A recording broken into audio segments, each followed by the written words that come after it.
Hello জান, আজকে বিকেলে তোমার সাথে দেখা করব। হ্যাঁ, লেকের পাড়ে।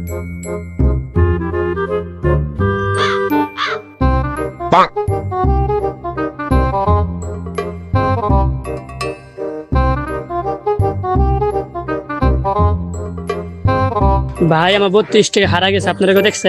হ্যাঁ ভাই, আমি দেখছি আমার বন্ধু 30 টাকা পাইছে, আমি 2 টাকা পাইছি।